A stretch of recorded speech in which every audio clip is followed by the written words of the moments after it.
How is everyone this morning?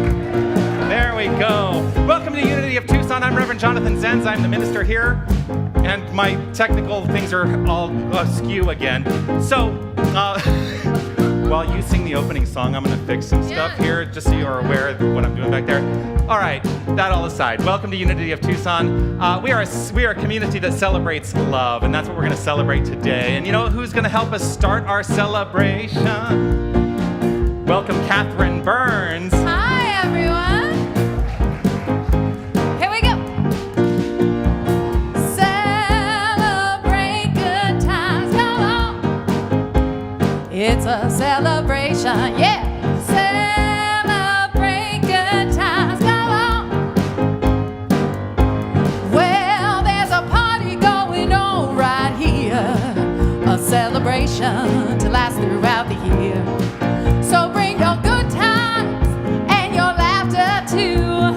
We're gonna celebrate your party with you. Come on, celebration. Let's hear it. Let's all celebrate and have a good time. Celebration. We're gonna celebrate and have a good time. It's time to come together. It's up to you. What's your pleasure? Everyone around the world, come on. Yahoo! It's a celebration. Celebrate good times, come on. I can hear you singing. Let me hear it a little louder. Celebrate good times, come on. Well, there's a party going on right here. A celebration to last throughout the year. So bring your good time and your laughter too. We're gonna celebrate your party with you. Come on now, celebration. Let's all celebrate and have a good time. Celebration. We're gonna celebrate and have a good time. It's time to come together. It's up to you. What's your pleasure? Everyone around the world, go on! Yahoo! It's a celebration. Celebrate good times, come on. Let's hear it. Celebrate good times, come on. All right, let's break it down.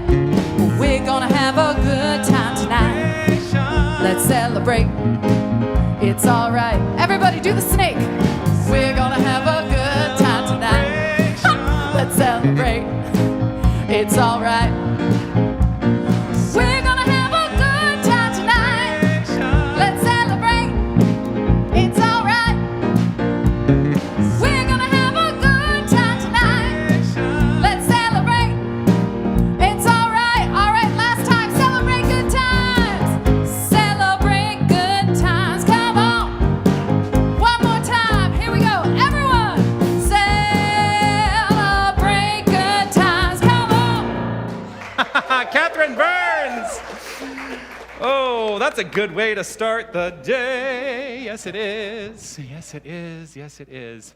Trying to figure out if I'm going to make how I'm going to make this work today. You know, technology, I always say it's a wonderful thing until it stops working. And I'm having a little bit of a technical issue here today, so it's going to maybe be a little bit off the hook. Who knows what's going to happen today? Here's what I do know. I do have my shoes on this week, but I've been telling people that maybe I'll kick them off. We'll see, we'll see. Welcome to Unity of Tucson. We are, as I've said, a spiritual community celebrating love, and what a great way. Thank you, Catherine, for that wonderful opening celebration. Yes, yes, yes. And at Unity of Tucson, we, one of the things I say is that you might not believe everything you hear today, but I guarantee you, you're going to hear something you believe. And what we teach here is what Jesus taught. It is done unto you as you believe. So as we explore and understand the belief systems that we have in place, we are creating the construct and the expression and experience of our lives. And within this, we have a vision that we hold here at Unity of Tucson for the entire world. Now the question is the vision statement going to show up on the wall?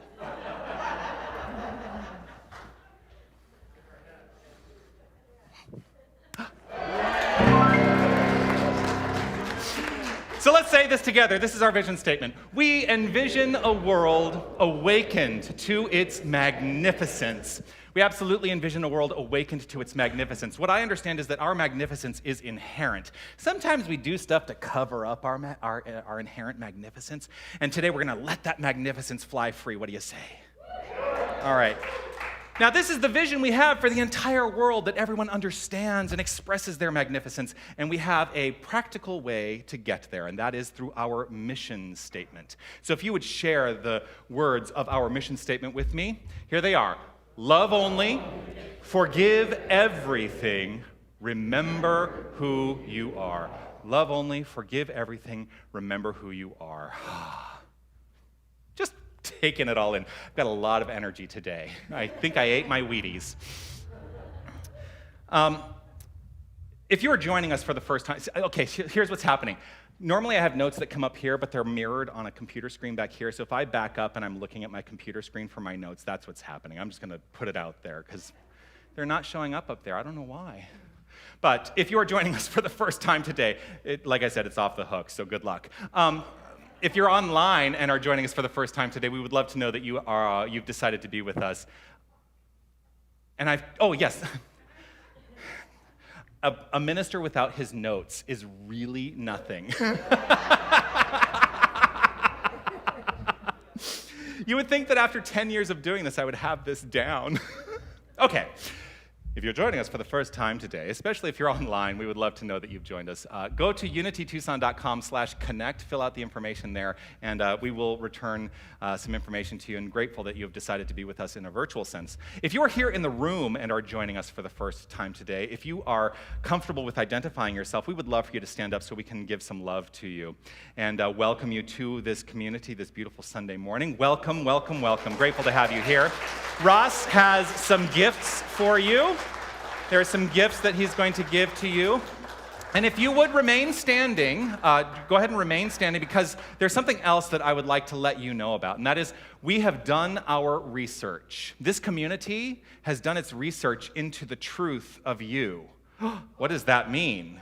Well, it means one thing. There's something that we know about you, and it is this. You are magnificent. Yes, you are. Thank you so much for being here. You can sit down. Now, we know this about you because you are a reflection of each and every one of us, and it is important, I think, that we all claim our own magnificence. So would you say this with me? I am magnificent. Absolute magnificence is all I see in this room, so thank you so much for being here today. I'm going to invite us all to just take a moment. We're going to do a little bit of centering, a little bit of meditation. And I'm going to invite us all to relax right where we are. If you want to look around and just catch the eye of some of the beautiful members of our community who are joining us here today, just to acknowledge the magnificence that is all around. And then as we return, allow ourselves to settle in. Settling into an easeful state of being. Recognizing that right where we are, no matter where we are, God is. God, the eternal, infinite presence, the infinite creative source, God, the universal energy, that ineffable magnificence that is unfolding itself and letting itself be known in terms of all creation.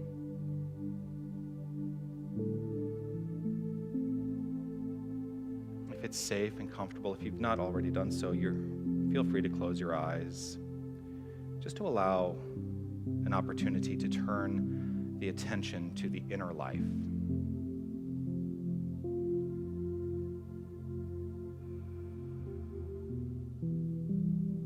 just deepening into an awareness of what's happening with the inner life. What thoughts, feelings, and beliefs reside there.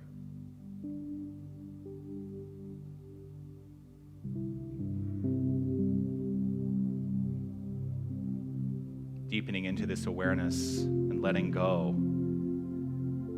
of any judgment we may have around any of those thoughts, beliefs, or even our feelings. For it is in awareness that we open ourselves up to a deeper understanding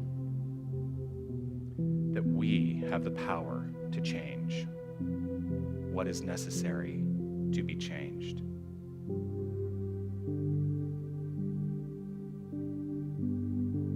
For the power of creation, the infinite power of creation, is the very power that we express at all times.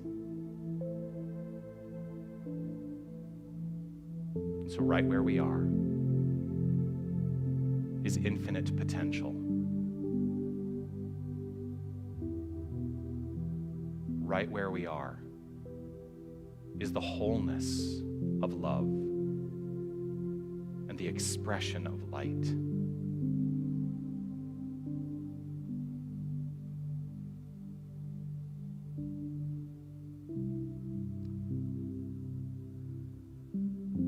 I'll speak the words of this month's affirmation. I'll say them through a few times and then invite us all to sit in quiet contemplation of the affirmation for a few moments. The affirmation is this: I dream it, I perceive it, I accept it, I achieve it, and I know what it is for me. I dream it, I perceive it, I accept it, I achieve it, and I know what it is for me. Let's just let that be present for a few moments.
I dream it, I perceive it, I accept it, I achieve it, and I know what it is for me.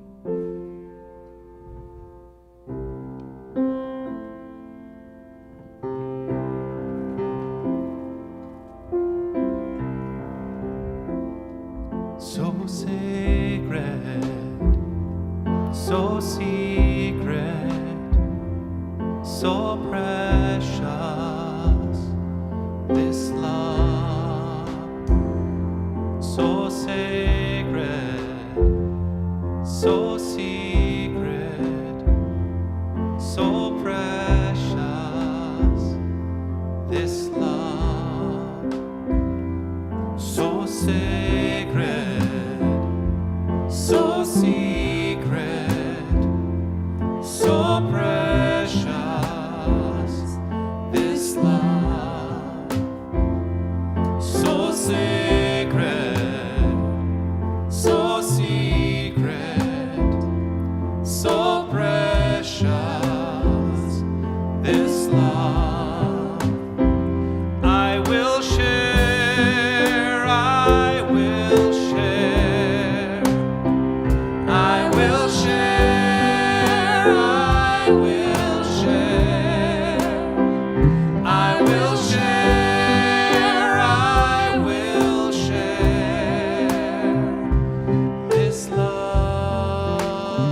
right here in this moment, I welcome a full awareness of the One. I welcome the full awareness that there is only one infinite power and presence. There is God, this magnificent creative source, this energy, this universality, this principle, and there is nothing else. I welcome this understanding too that all form, everything that exists, everything seen, everything unseen, is the process of unfoldment of this very power and this very presence, the energy of creation. And so there is absolutely no separation between the physical and the spiritual and the physical. It is all one thing. And this is inclusive of each and every one of us. We are this power, we are this light, we are this life, and we are this love.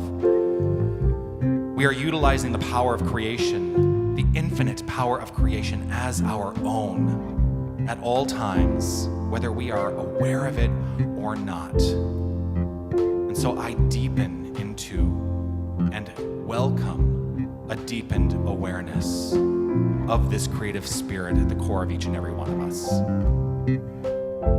I know and affirm right in this moment that all is well. I affirm that we are each and every one of us living extraordinary lives. And this is not relegated to the circumstances of our experience and expression. There is that within each and every one of us that knows how to address the circumstances through the use of our mind. And so I know that we are utilizing our mind beautifully, evolutionarily, and magnificently. It is with gratitude overflowing from within that I simply accept this truth, trust in the flow, and let it be so. I relax, release, and let go of any way I may be holding on to a limited idea, and I unlimit myself and invite us all to do the same. I know this as the truth, and I know the truth spoken always returns fully formed, and so I let it be so. And so it is. Amen. I will share, I will share, I will share, I will share, I will share, I will share this love.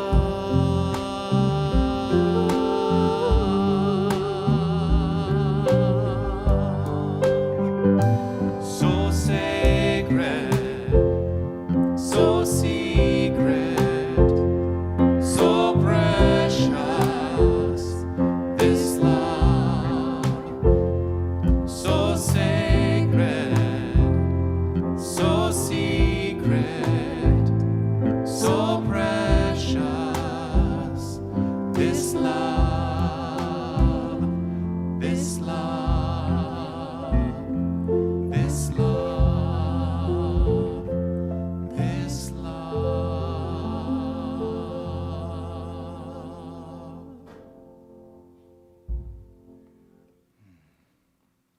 Thank you.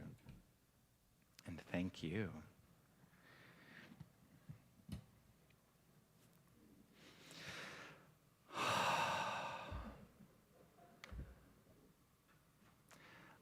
When I chose, you can come on up.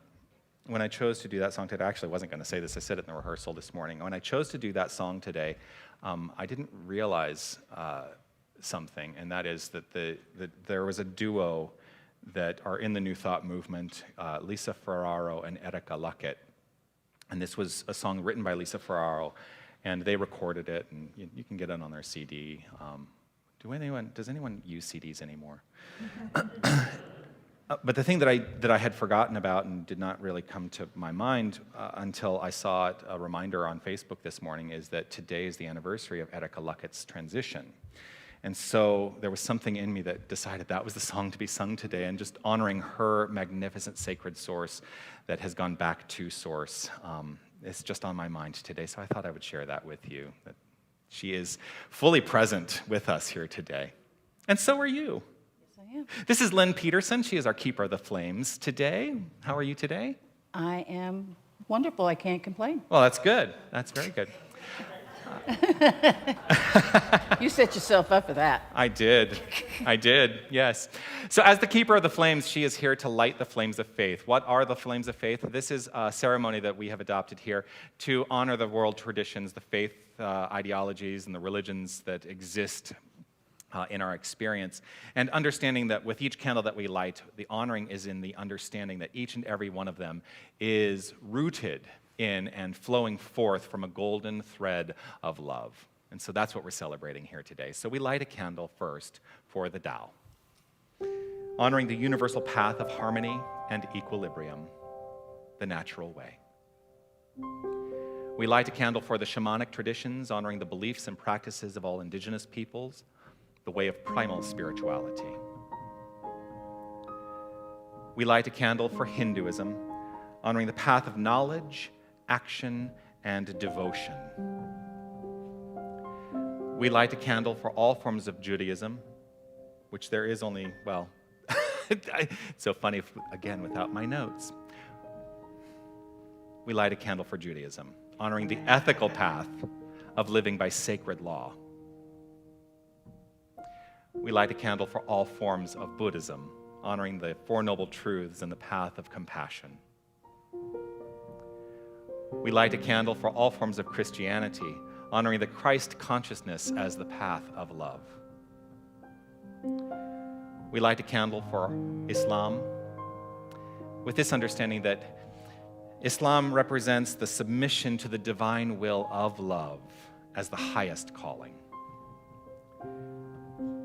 We light a candle for the universalistic religion of Baha'i, honoring the path of unity and peace. We light a candle for all forms of new thought, honoring the metaphysical path of mental healing through the practice of universal spiritual principles. We light a candle for all faith traditions that go unnamed in this ceremony, and for the understanding that there is something at the core of each and every one of us, and that we are allowing that magnificence to flow forth, and that we are holding each and every one of us the understanding in our own hearts that that truth is revealed for all people, whatever that truth is for all people. We light a candle for healing. The healing candle represents the uncovering or the illumination of the divine essence at the core of all circumstances, of all experiences. For that is how we teach healing within our philosophy. Healing is the expression and expansion of the God understanding at the core of all that is. And so as we come to a deepened understanding consciously of this, we experience healing in our lives. And so this is your candle for whatever is in your mind and in your heart that requires the light. The candle here on your left is our peace candle, which we keep consistently illuminated with the understanding that its consistent illumination represents the consistent illumination of peace in our own hearts. And as we allow that peace in our own hearts to inform our thoughts, to inform our intentions, and to inform our deeds, we create a more peaceful experience of life. And so let's honor this candle by reading together the prayer for world peace. Divine love indwells each person and radiates from one to another. Harmony is established and peace begins to reign in the world. Yes, it does. Now you remember now what the homework was? I mean, you don't have your notes. I do remember the homework. And in fact, I'll even call myself out. I had to catch myself this week. You know, ministers have to do the homework too. I do the homework. So this week's homework based on last week's talk, or this past week's homework based on last week's talk, was no complaining. And that's, you know, I joked. I said, if we have nothing to complain about, what are we gonna say to each other? How are we gonna have any conversations with each other? But the idea was, so I'm gonna back up and just make sure that I've got, because the notes are here. They're just not up there. Oh. Yeah, he's do right, not they complain are. about it. Yeah, it's like I just have to be back here far enough. Part of what I said is if we are to enhance the flow in our lives, we have to break down the places where that flow is constricted, and complaining constricts the flow. The other thing I said is to eliminate 2 words from your vocabulary. Those words are I can't. And how do we step into the understanding of what can be done? So instead of saying I can't, ask yourself the question, what can I do? So Lynn is here to tell us about how that went for her this past week. Tell us about that. How did it go? Actually, I started out on Monday morning going to work knowing it was going to be a really, really, really busy week. And one of my coworkers was a little upset. Not at me, but in general. And I looked at her and I said, I can't complain. She says, huh? I said, I can't complain. I can't even mentally complain. It's not allowed this week. Now that starts a whole conversation. So I've had to remind myself from time to time. It hasn't been that hard because I'm not a huge complainer. It's the I can't that I have more trouble with. So that's what I'm actually trying to focus on, changing the I can'ts to I can. Okay. And beside the point, Besides, I have you. Well, I'm here to remind you. Yeah. So a question that actually came up for me is, did you discover anything about, especially in this interaction you had with someone where you said, I can't complain, did you discover anything about the energy of complaint? Is the energy of complaint useful? No, because there was a lot of complaints that were around me all week about different things. And they're so negative. And if I feed into that, I could be swept up in it too. Yeah. And I can't do that. It's not for me to do that. I can't be negative. I have to continue to be positive. Well, that's a healthy thing. It is a healthy thing. It is a healthy thing to have a positive mindset and a positive outlook on life. Isn't that what we teach here? Well, I try to do it anyway, whether you teach it or not. Right. So that's beside the point. Okay. Well, hopefully, I'm giving you tools that'll help you. Well, of course you are. Yeah. All right. Well, thank you so much. We're hugging. This is my mom, by the way. Because not everybody knows that, but a lot of people do. Yeah. Thank you so much. Thank you so much. I'm just having a day. It's a good day. It's not that bad. I'm not complaining. I'm just saying it's an interesting day. Right? I am so grateful that we've had some support to expand our music program here, and this is one of the great benefits that we have is our guest singer today, Catherine Burns. She's going to sing us a magnificent song today, so please welcome Catherine Burns.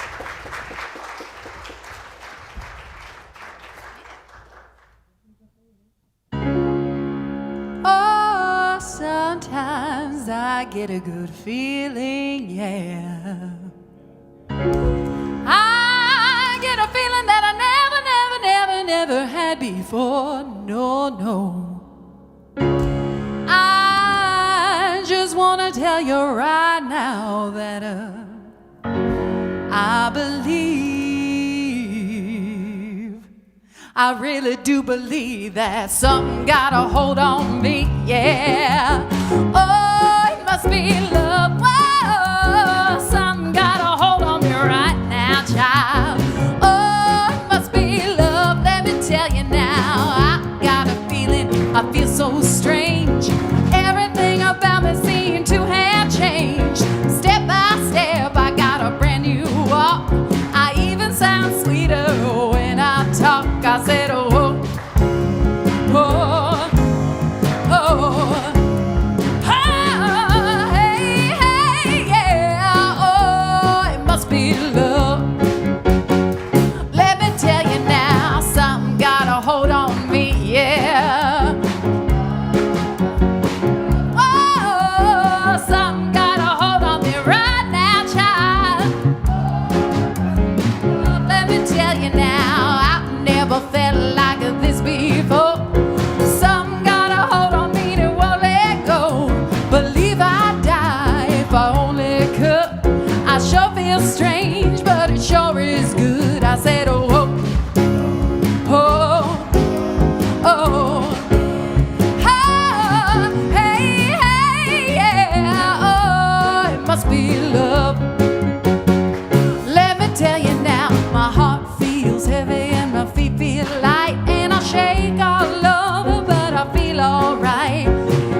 sure gone and put a hurtin' on me. I said, oh, oh, oh, oh, hey, hey, yeah, oh, it must be love.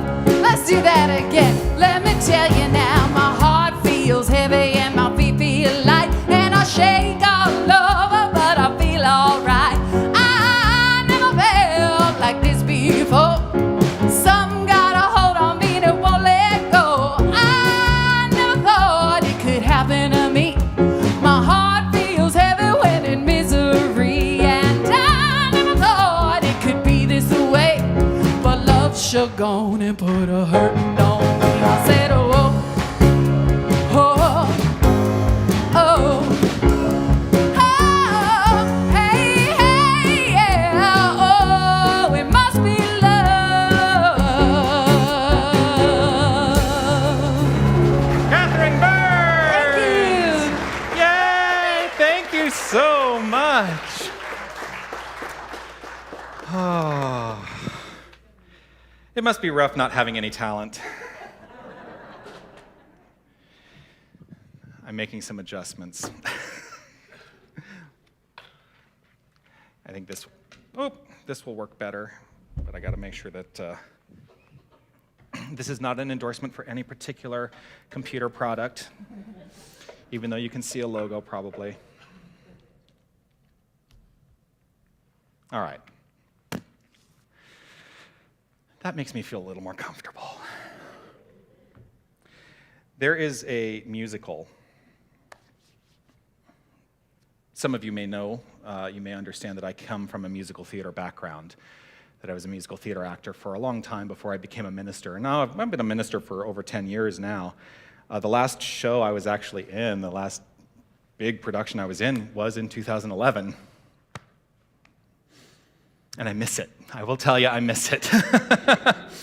And I've been thinking about the ways that I may actually continue to be in ministry, but also go back to my theatrical roots and have that be part of what I'm doing in this world. Because you know what? There's room for it all.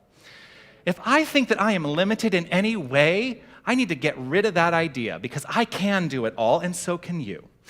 Anyway, that was all by way of introducing this idea that there's one of my favorite musicals that exists in this world. It was a musical that premiered in 1970, a musical called Company. Do you know Company?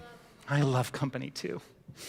And the inspiration for today's talk title actually comes from Company, because at the end of the show, you know, it's a very non-traditional musical. There's no kind of like straight through line of storytelling. It's done in vignettes, and at the end of the story, at the end of the show, the main character really is still in a state of not knowing, but through the final song comes into a state of knowing. And he's being encouraged by all his friends who are all the characters in these vignettes. And there's one character who says to him, "You see what you look for, you know? You see what you look for, you know?" I was like, oh, thank you, Stephen Sondheim, the composer and lyricist for Company, for bringing new thought, ideas into that realm. You see what you look for, you know?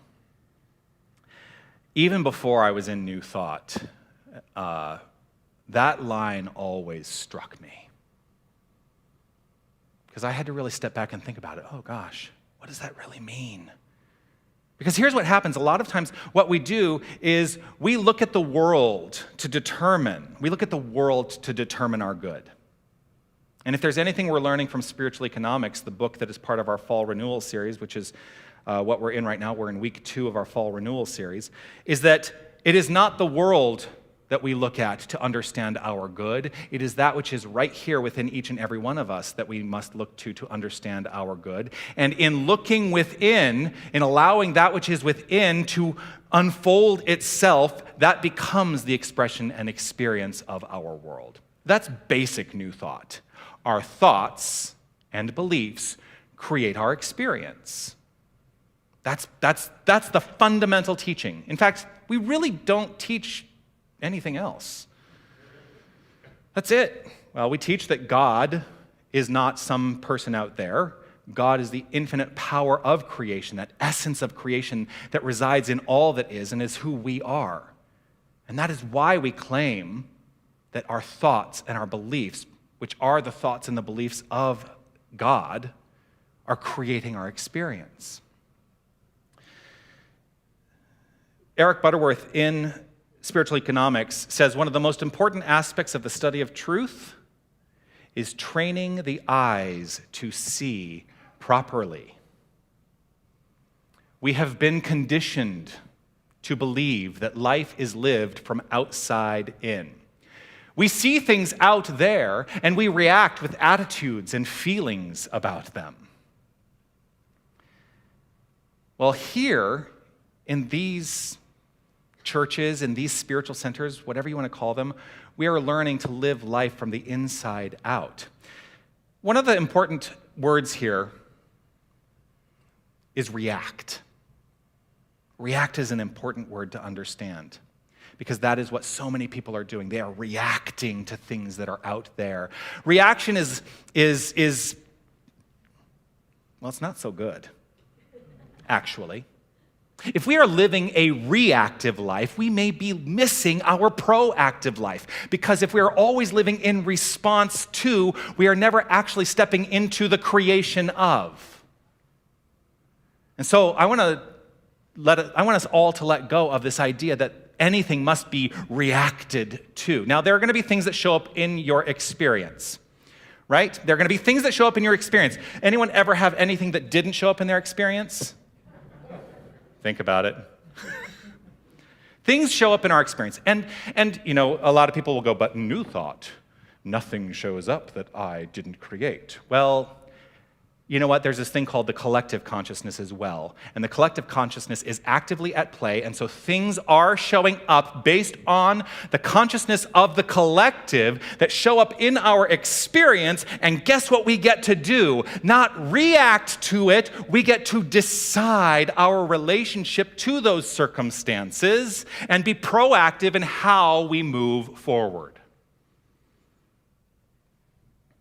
A proactive life is a life where we make decisions. It's a life where we make decisions based on knowing our infinite nature. That's a proactive life. So,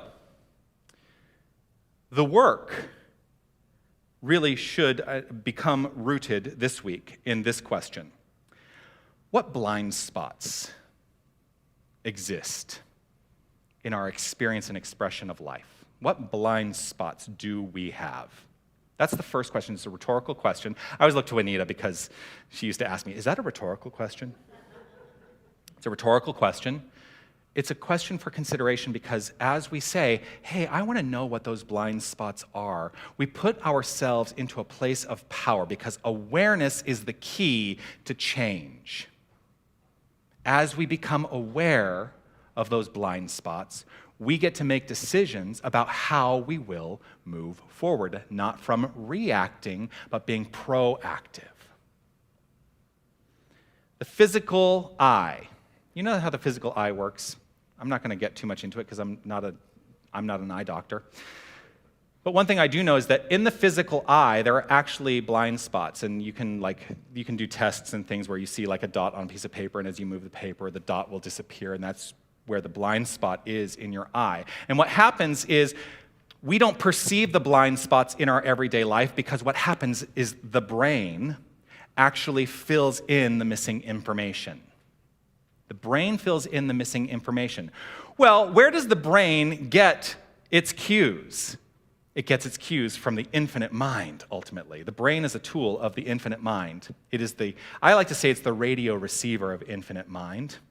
People think that the brain is where mind begins, but it's actually the conduit through which mind is expressing by means of each and every one of us. So the brain is taking information from the infinite mind and filling in the gaps, not just in our physical eyesight, but in so many areas of our lives.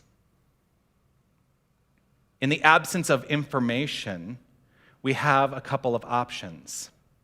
In the absence of information, we can either make up stories, which is what a lot of us do.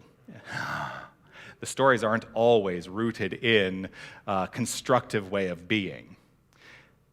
In the absence of information, we can do our spiritual work and allow that intuitive mind, that intuitive nature, the wisdom to flow through and illuminate truth for each and every one of us. The other thing we can do in the absence of information is ask the question to get clarity. A lot of us don't want to ask that question, though. It's like, oh, I don't want to ask the question. Why don't I want to ask the question? Because then somebody might know that I don't know something. It's okay. None of us are expected to know it all, especially the minister. Do not expect me to know it all. So the brain fills in the gaps, but we can also utilize the mind and the tool of the brain to create. That's all we're doing. So rather than looking out there for the proof of anything, we create that which is out there by that which is right here. So rather than seeing is believing, what do we say? Believing is seeing. Believing is seeing. We create the constructs of our experience through our beliefs. It all comes back to that, belief. 100% of this is belief. That's it. So what do you believe? Rhetorical.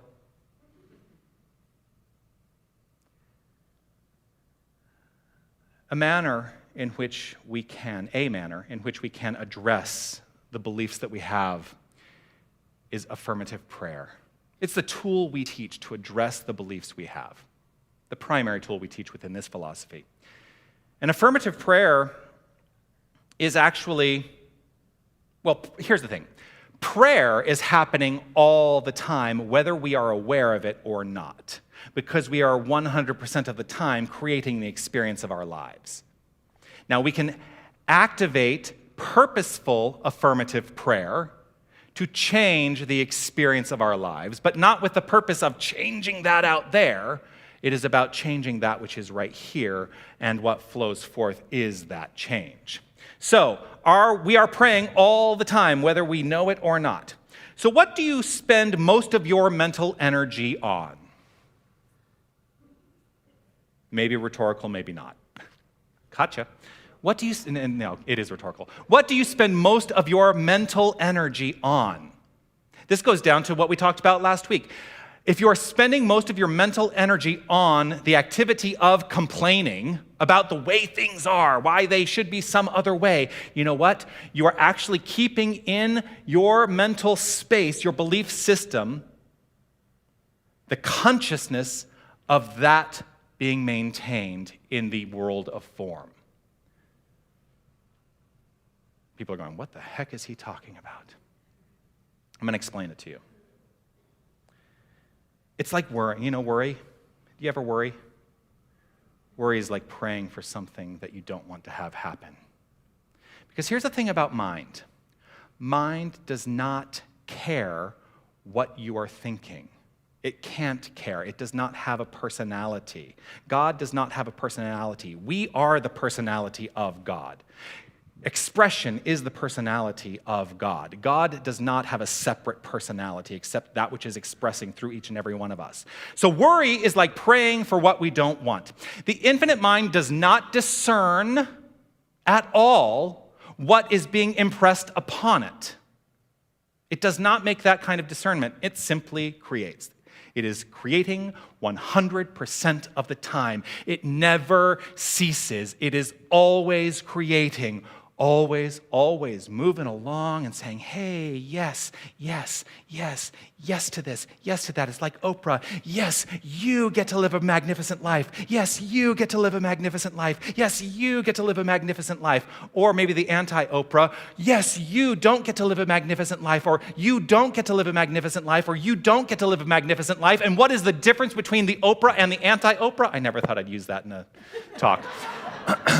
The difference between Oprah and the anti-Oprah is what you are thinking and believing. I'm doing a lot of this today. That's the only difference. For it is done unto you as you believe. Fundamental. So the infinite mind does not discern, it simply creates. Discernment Now, this is important. Discernment is a faculty of the individualization of the infinite. What does that mean? Discernment is your job. That's what that means. You are the individualization of the infinite. And so if there is any discernment to be done, it is your work to discern what it is to live the most magnificent life for you. And you know what? It doesn't have to look like the magnificent life of anybody else. So let's let go of comparisons around that person's life or that person's life and why I don't live up to that ideal or that ideal. Know that you are living up to the ideal that you choose to live up to. You get to decide the expression of your life. I love that. See, it's like when I first came to New Thought and I sat down in the New Thought church, I was like, I can get behind this idea. This is kind of what I've always fundamentally understood to be true. And so, yeah. And it was 6 months later, I was sitting in service and I was like going, I think I'm supposed to be a minister. That was a big shift.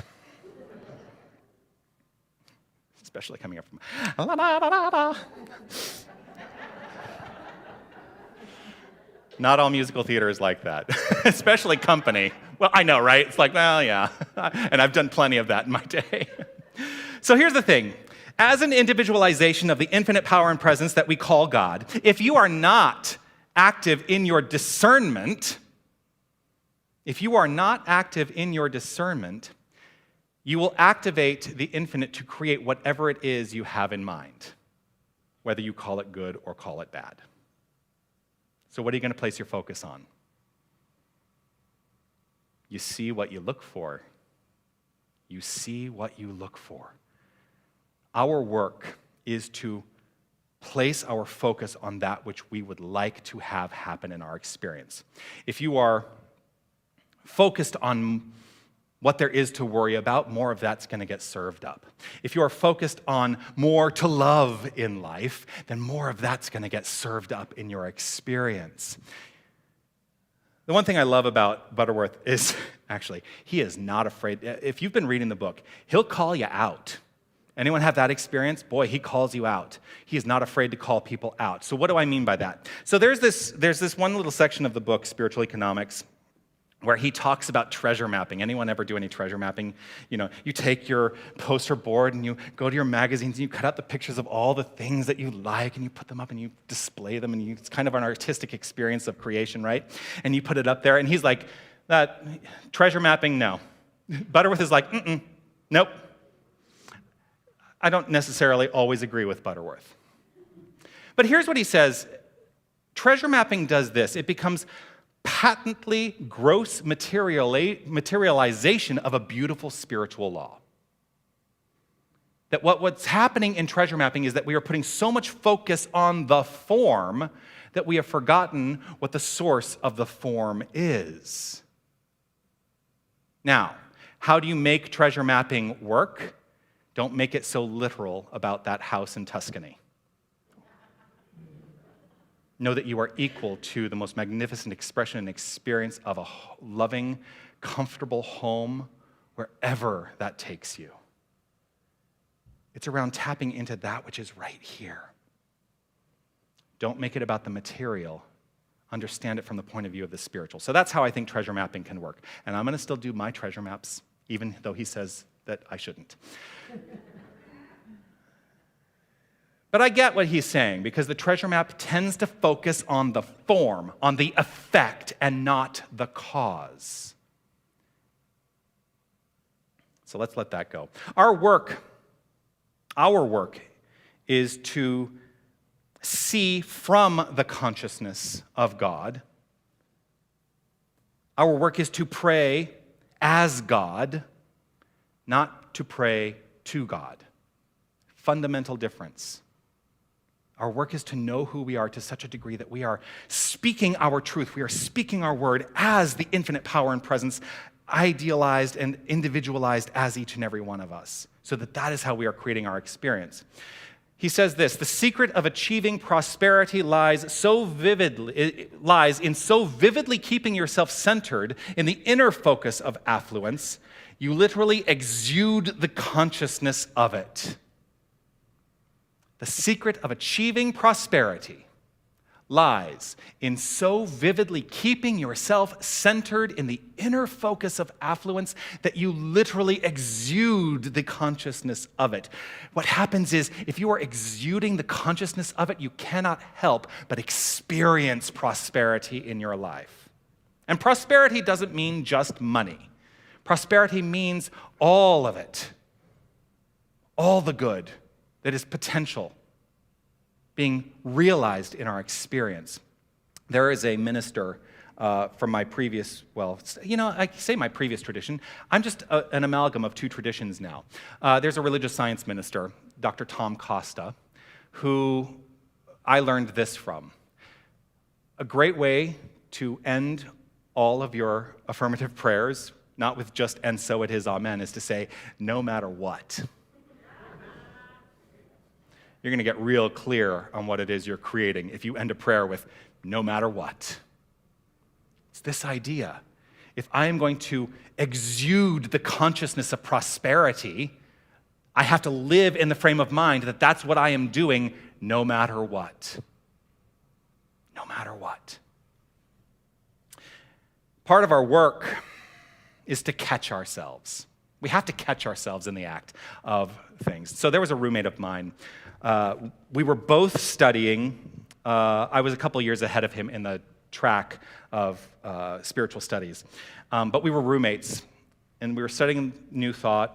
And one of the things we would do is if we would catch each other perhaps with a complaint or saying "I can't" or with something negative, we would just turn to each other and say, "Well, that's a belief."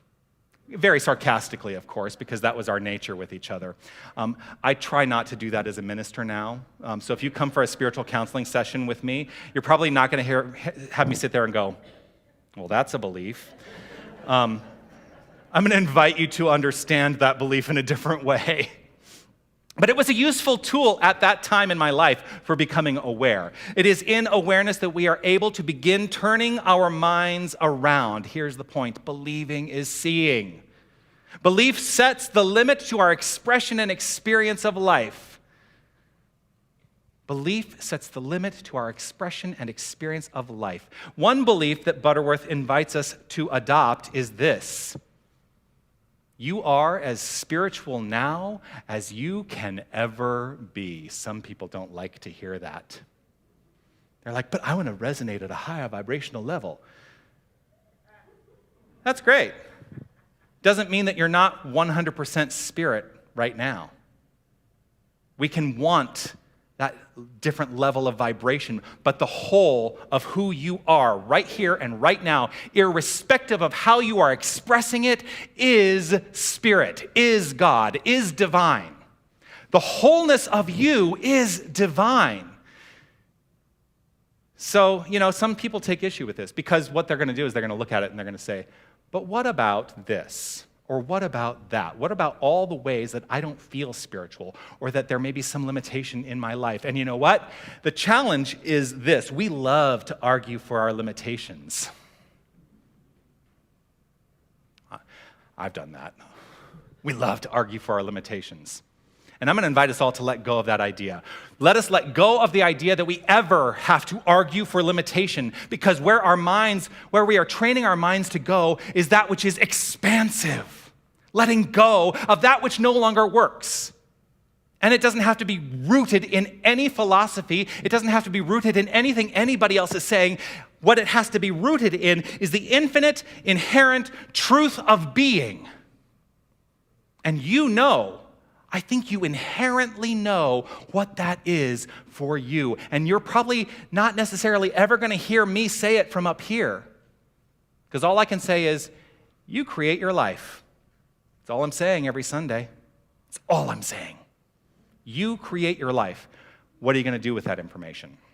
For too many of us, it's easier to live in limitation. This is going to be related to the homework, this next little part.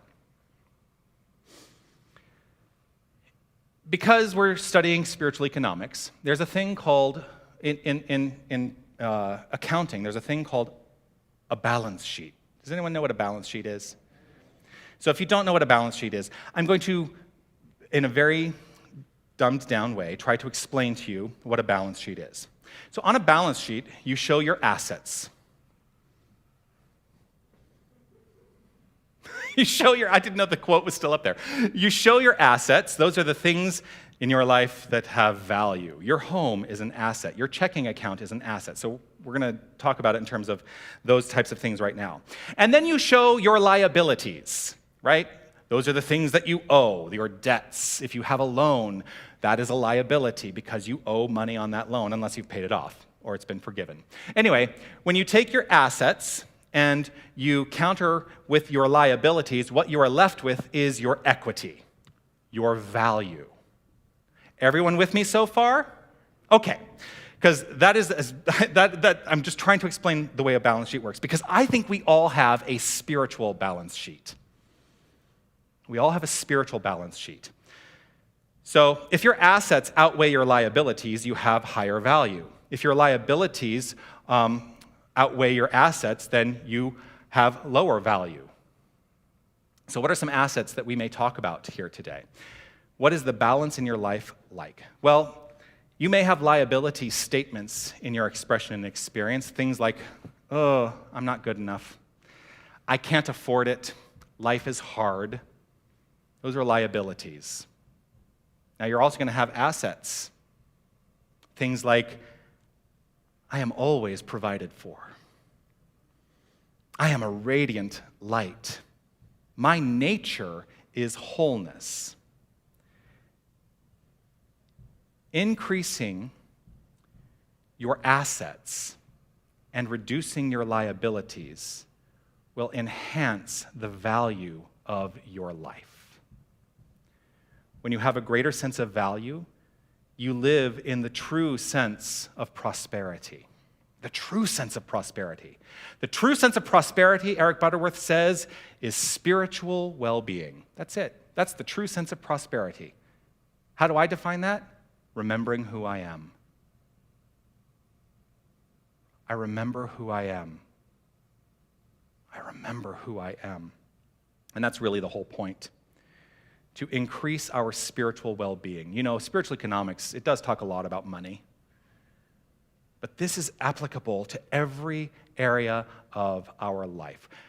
When we are in a state of spiritual well-being, we are automatically in the divine flow. The divine flow allows all corners of our table to be balanced. If we are looking at life as a table, there are 4 legs on a table. One is wealth, one is health, one is relationships, one is creative expression. And when those legs of the table are all in balance, we are living in a sense and a state of spiritual well-being. So prosperity is not just about money. It's not. Money is a byproduct of a prosperous mind. But radiant health, fulfilling relationships, and uninhibited creativity are also the products of a spiritual well-being state of mind. So what are you going to do today? How are you going to choose to be? Today, the call for each of us is to choose to see with new eyes. To see with new eyes, because you see what you look for. You experience that which is inherent. And so we get to decide what that is. You see what you look for because yours are the eyes of God. And that's the message. Peace and blessings. You are magnificent.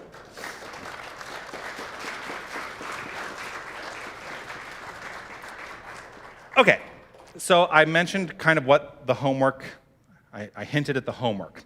And some of you are going, I don't really understand a balance sheet, but I'm going to invite you to do this. I want you to take a piece of paper this week, and I want you throughout the week to list what you perceive as your assets, beliefs that are in place in your life that are affirmative. I would also like you to look at your life and list the things that you perceive as liabilities. And then I want you to determine the balance between the two. There's no quantitative way of doing this because we're talking about qualities, right? But I want you to make a determination whether your assets outweigh your liabilities or your liabilities outweigh your assets. That's the homework this week. And I want you to write it down for you, because as you write it down, you get to deepen into a sense of awareness. And it is in awareness that you can make change. So, no judgment about what you find, just awareness. So with that, I'm going to invite us all to relax right where we are. And like I said, you may not believe everything you hear today. There may be something you do believe that you have heard, and I invite you to take that kernel of truth and let it be present for you right here and right now.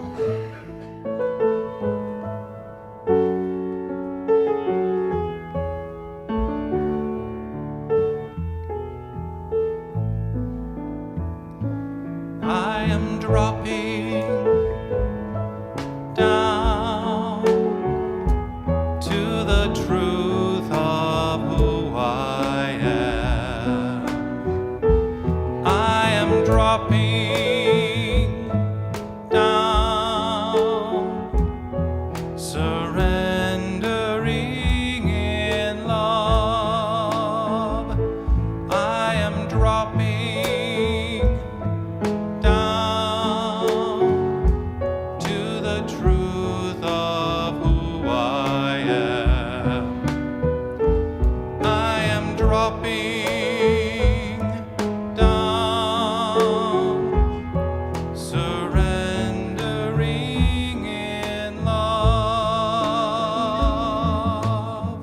right here in this moment. As in every moment, I choose to live in a full awareness of the one power. I choose to live in the awareness that God is all there is, this infinite power of creation, this energy, this source, this universal consciousness is all that exists, and it is unfolding itself as all creation. And each and every one of us is this power. We are this presence. The wholeness of us is God. This is our core identity. And so I know that the word I speak right now is rooted and backed by the power of creation. And so I choose to acknowledge and affirm the good. I choose to acknowledge and affirm that life is always unfolding in its perfect, magnificent way. That health is assured, that wealth is flowing, for we are in an infinite circulation of the good, and that our relationships are always fulfilling. I affirm these things, and I allow these things to be the point of truth for me, and I invite each and every one of us to find that which is within, to do that very same thing, to find the truth within. And so it is with gratitude overflowing that I simply welcome this good, knowing it is so. I let it be so, and so it is. I am dropping down to the truth of who I am. I am dropping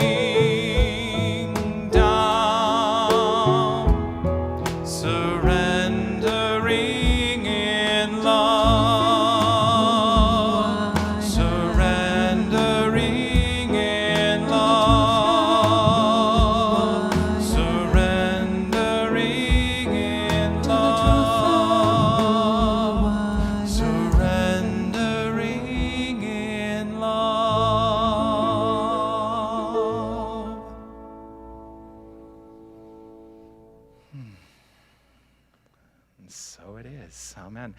Would you please welcome Roberta Latham, one of our members of the board, to the platform. I was running over to give you a hand. You good? Okay. Sometimes old knees don't work too well. Anyway, hi everybody. It's me again. Um, so I've been reading some of our book for our spiritual renewal, the spiritual economics. So this all kind of fits together, you know. And last time I was up here, I talked about how it was kind of forbidden in my family to talk about religion and money, you know, and we all kind of got a kick out of that. Well, we need to change that. And in talking about it later, Jonathan and I did have that discussion. And I think that that's really important. If God is infinite and is the source of our well-being and substance, then our substance is also infinite, right? It's a logic thing. How do we manifest the infinite nature of substance? Well, this is my belief. I think we need to keep it circulating, because if it's stagnant, that doesn't do anybody any good. So I'd like to propose that in the name of keeping substance circulating, that we contribute to our wonderful spiritual center here. Most of us are probably already doing that. There's several different ways that we can do that. So let me kind of run through that for you.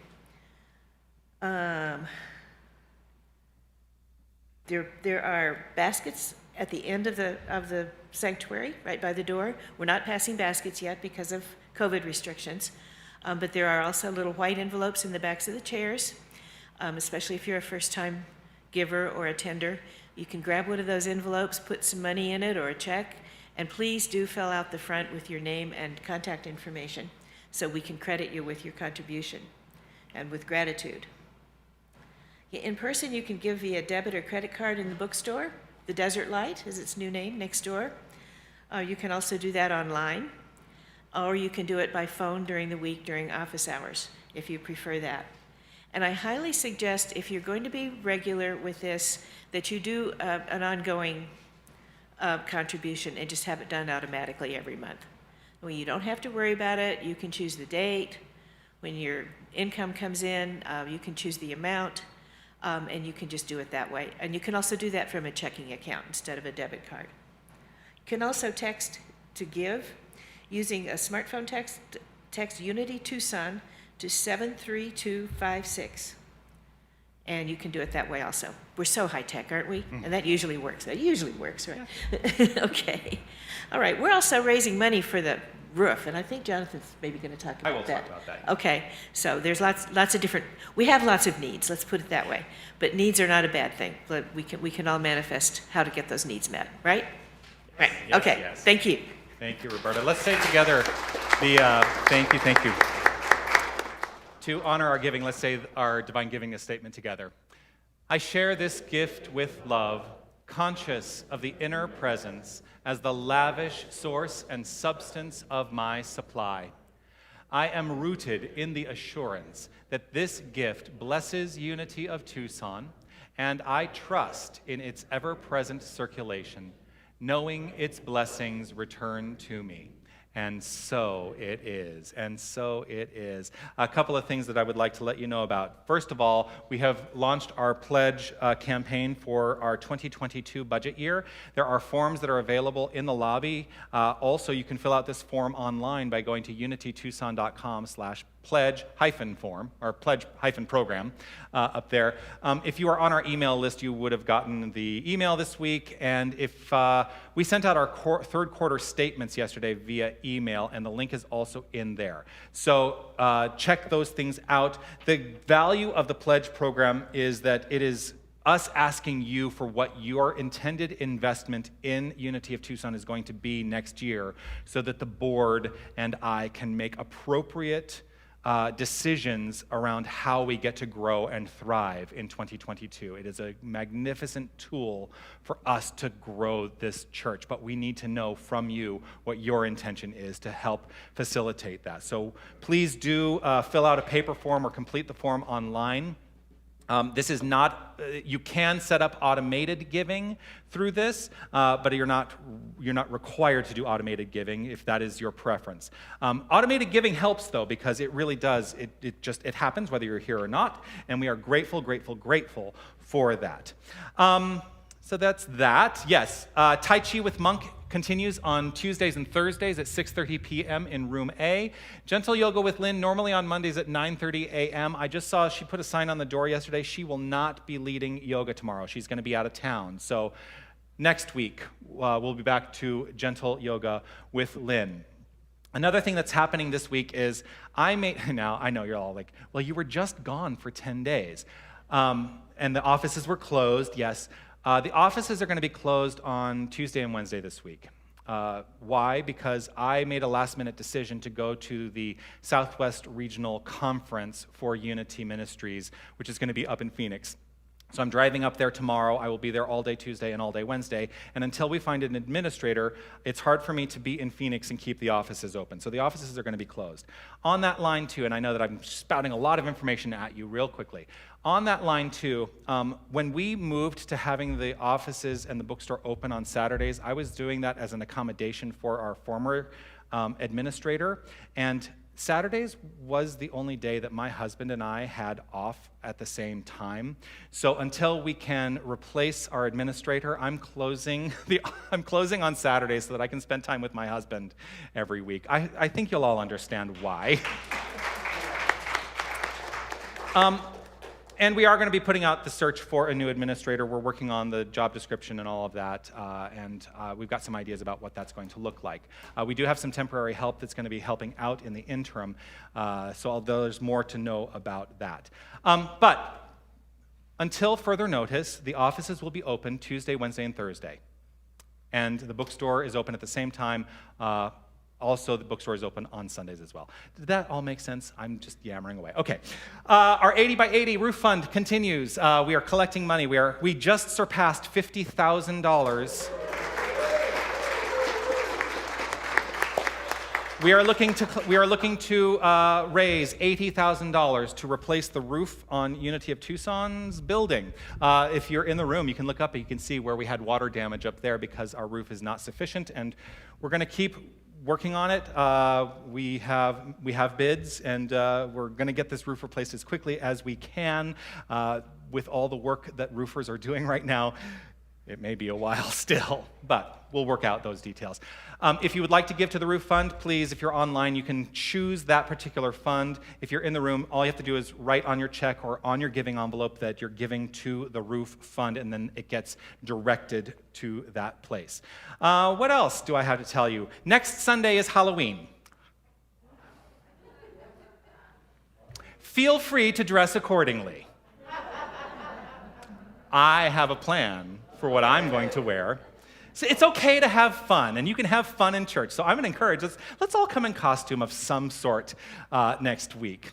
Yes. The other thing that Molly asked me, and I do remember now, Molly asked me to let you know that we have these slips. As we are collecting for the yard sale, we invite you to take one of these slips from the table out there, share it with your friends and family to let them know that if they have anything that they are looking to eliminate from their lives that is good for a yard sale, they can bring it here, and we will happily, very happily collect it for them and use it in support of that yard sale on November 19th and 20th.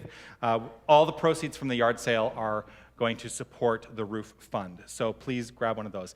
Fall renewal groups, Lydia's group is meeting in the prayer room today after service. Susie's group is meeting in Harmony Hall today after service. Molly's group and Elaine's group meet on Tuesdays. If you'd like more information about a fall renewal discussion group, you can see Molly in the lobby after the service today. Today's prayer chaplains are, I don't remember. Sherry is our prayer chaplain today. And who else? Oh, it was Lydia. Lydia was here earlier. Lydia? Oh, there you are. She's way in the back. Lydia and Sherry are prayer chaplains today. If there's something that is on your mind that you would like prayer around, you can see them at their locations right here in the sanctuary following service. Also know that you can always submit online prayer requests at unitytucson.com/prayer. I think that's the URL. All right. Now that I've given you all the announcements and you've sat through my yammering of the announcements, I want to say thank you to our magnificent technical crew, Wally and Don and Greg, for the work that you do. Thank you to Roberta for your sharing today. Yes, thank you to Lynn for your sharing today. Thank you to Sherry and Lydia, who are the prayer chaplains on duty today. Yes, yes, yes. Let's give a big round of applause to this magnificent group of musicians, Linda and Ryland and Raphael. Grateful to have you here today. And of course, Catherine Burns, thank you so much for sharing your gifts with us. I would like to say thank you to all of you for making your presence known here, for accepting, this opportunity to perhaps be inspired a little bit today. Now, as I said last week, we're going to have a different and new prayer every single week. And nobody knows what it's going to be except me until it shows up on the screen. So this is our closing prayer today. Let's say this together. With every moment, I recognize divine potential. With each breath, I circulate the flow of spirit. With each action, I vibrate the energy of life. With each thought, I manifest the vision of divine mind. With each encounter, I embrace the divine connection with another. With each word spoken, I release the energetic power of spirit. And so it is. Amen. Feel free to stand as we end the day with the peace song.